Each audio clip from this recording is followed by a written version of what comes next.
اعوذ باللہ من الشیطان الرجیم بسم اللہ الرحمن الرحیم۔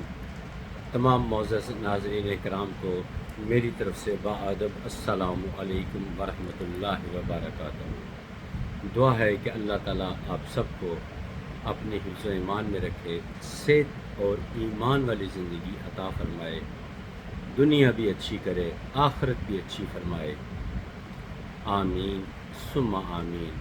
میں آپ کے لیے دعا گو ہوں، آپ میرے لیے دعا فرمائیے۔ میں آج ایک ایسے موضوع پہ بات کرنا چاہتا ہوں جو کم و بیش ہر معاشرے میں، بلکہ ہر گلی محلے، ہر جگہ پہ پڑھے لکھے علاقوں میں بھی یہ بات ڈسکس ہوتی ہے۔ میرے پاس لوگ، جتنے بھی لوگ ملاقات کے لیے آتے ہیں، ان میں 90% لوگ اس ٹاپک پہ بات کر رہے ہوتے ہیں۔ وہ کیا ہے؟ ہر آدمی کہتا ہے جی دیکھیں ہم پر کسی نے جادو کر دیا ہے۔ اب میں ان کا کیا جواب دوں؟ میں بہرحال جو اللہ کا عطا کیا ہوا علم ہے اس کی روشنی میں بتاتا ہوں، ایسی کوئی بات نہیں ہے۔ یہ قدرتی امر ہے، دنیا بھر کے حالات ایسے ہیں، خوراک آپ لوگ اچھی نہیں لیتے، صحت خراب ہو جاتی ہے۔ اس کے بارے میں نے ایک واقعہ بھی سنایا تھا کہ ڈاکٹرز جو ہیں کسی بھی عورت کو پریگننسی کی حالت میں ایسی میڈیسن دیتے ہیں کہ بچہ جو ہے وہ بڑا خوبصورت پیدا ہوتا ہے، لیکن چند دنوں میں وہ اس کی رنگت سیاہی مائل ہونا شروع ہو جاتی ہے، بیمار رہنا شروع ہو جاتا ہے۔ لوگ کہتے ہیں کسی نے جادو کر دیا ہے، ایسی کوئی بات نہیں ہوتی۔ اب جابز جو ہیں وہ تیزی سے ختم ہو رہی ہیں، تو لوگ کہتے ہیں جی ہمارے پہ جادو ہو گیا، ہماری جاب ختم ہو گئی ہے۔ کوئی رشتہ ٹوٹ جاتا ہے یا رشتہ شادی ہو جانے کے بعد اختلافات پیدا ہوتے ہیں تو لوگ کہتے ہیں جادو ہو گیا ہے۔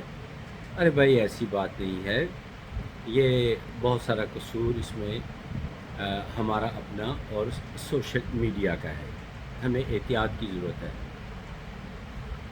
چند ایک میں اس کے ریمیڈیز، اس کے حل جو ہے وہ میں آپ کو بتاتا ہوں، آپ اس پر عمل کریں، آپ حفظ و ایمان میں رہیں گے، اللہ کی حفظ و ایمان میں رہیں گے انشاءاللہ تعالی۔ میرے پہ کیا کچھ نہیں بیتا، جب کوئی بیٹھتا ہے میں ان کو اپنی رودات سناتا ہوں تو لوگ اور کی آنکھوں میں آنسو آ جاتے ہیں کہ گردے کی شدید ترین تکلیف میں میں مبتلا رہا۔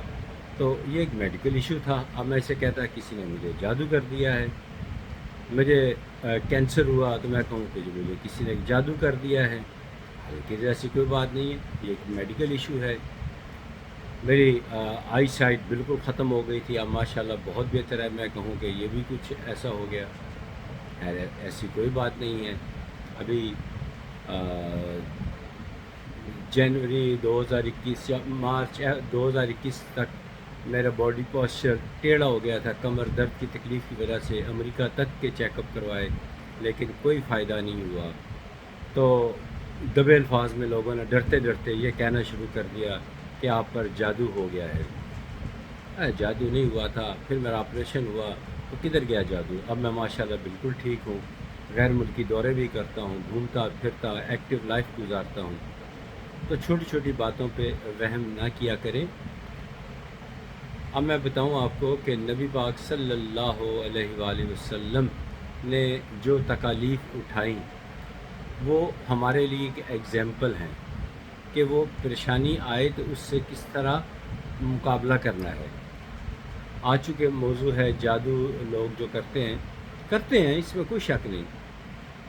تو آپ پر بھی جادو ہوا تو آپ نے حضرت علی کرم اللہ وجہ سے فرمایا کہ فلاں کنویں سے جا کر فلاں بال نکالو، وہ آئے، پھر اس کے بعد آپ نے آیت الکرسی چاروں کل پڑھے اور گرا کھولتے چلے گئے اور سب کچھ ختم ہو گیا۔ اور پھر جب تک آپ حیات رہے تو رات کو سونے سے پہلے آیت الکرسی چاروں کل اپنے ہاتھوں میں دم کر کے اپنے سارے جسم مبارک، جسم اطہر پر لگاتے۔ کوئی کسی جادوگرہ نے انہیں تنگ نہیں کیا پھر دوبارہ۔ بھلا کس کی جرت ہے کہ آپ پہ جادو کر سکے؟ کس کی جرت ہے؟ یہ صرف ہماری اپنی امت کو دکھانے کے لیے کہ اگر ہو جائے تو یہ طریقہ اپناؤ، تو لہٰذا آپ لوگ یہ طریقہ اپنائیے۔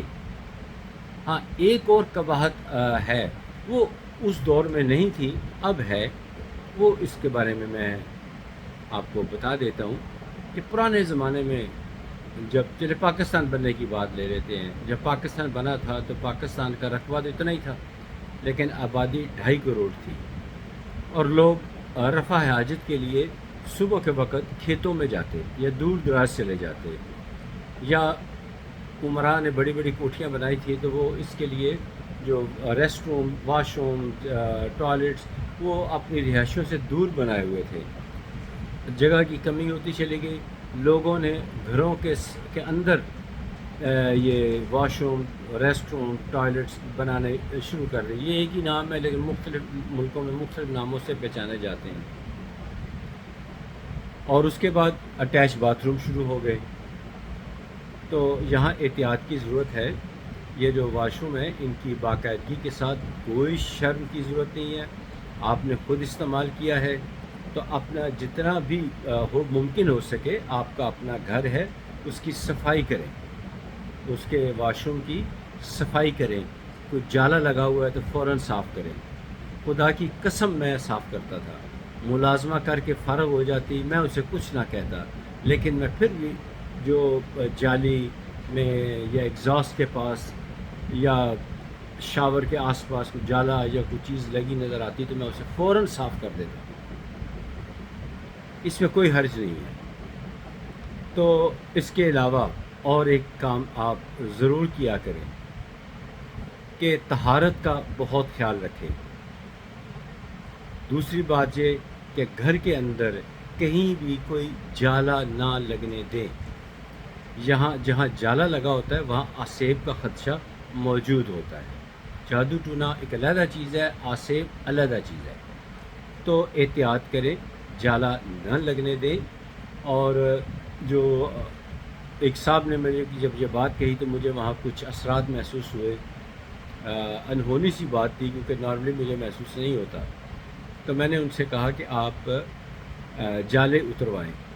انہوں نے جالے شالے جاں فشانی کے ساتھ اتارے، لیکن انہوں نے کہا کہ نہیں، اسی طرح ڈر خوف آتا ہے، وہی کچھ اثرات سے محسوس ہوتے ہیں۔ میں پھر گیا ان کے گھر۔ جب دوبارہ گیا تو میں حیران ہو گیا کہ میں نے ان سے کہا کہ یہ ذرا اپنی جو پلنگ ہے اور جو صوفے ہیں ان کو تو ہٹائیے ذرا۔ جب وہ ہٹائے گئے تو نیچے بے تحاشا جالے تھے۔ میں نے کہا تھا باوضو ہو کر آئیں اور سورہ ناس، آیت الکرسی یہ پڑھتے جائیں اور سب کی صفائی کریں۔ میں نے اپنی موجودگی میں، کیونکہ خاصی ڈسٹ اٹھ رہی تھی، میں نے بھی ناک پہ کپڑا، اس وقت ماسک وغیرہ تو نہیں تھے، کپڑا باندھا اور اپنے سامنے اس کی صفائی کروائی۔ اور میں نے کہا اب اس کا بہترین طریقہ یہ ہے کہ فرنیچر تھوڑی دیر کے لیے دھوپ میں رکھیں، ہو سکے تو اس کو پالش کروائیں، نہیں کرواتے تو گھر کو سارے پینٹ یا وائٹ واش کرواؤ۔ پھر اس شخص نے مجھے یہ بات بتائی کہ ہاں یہ عمل کرنے سے فائدہ ہوا، اب ایسی کوئی بات نہیں ہے۔ تو یہ تو ایک مثال میں نے آپ کو دی ہے، تو آپ اس پہ عمل کریں۔ اس کو شخص کو فائدہ ہو سکتا ہے تو آپ کو کیوں نہیں ہو سکتا؟ ضرور ہوگا، انشاءاللہ تعالی ضرور ہوگا۔ اللہ تعالیٰ سے امید ہے کہ ہم سب مسلمان بھائیوں کو، بہنوں کو، بچوں کو، بالخصوص بچوں کو ایسی آفات سے، اندیکھی آفات سے محفوظ رکھے۔ اللہ تعالیٰ اپنی حفظ و ایمان میں رکھے۔ آمین ثم آمین۔ اگلی ویڈیو تک اجازت دیجیے۔ خدا حافظ۔ السلام علیکم ورحمۃ اللہ وبرکاتہ۔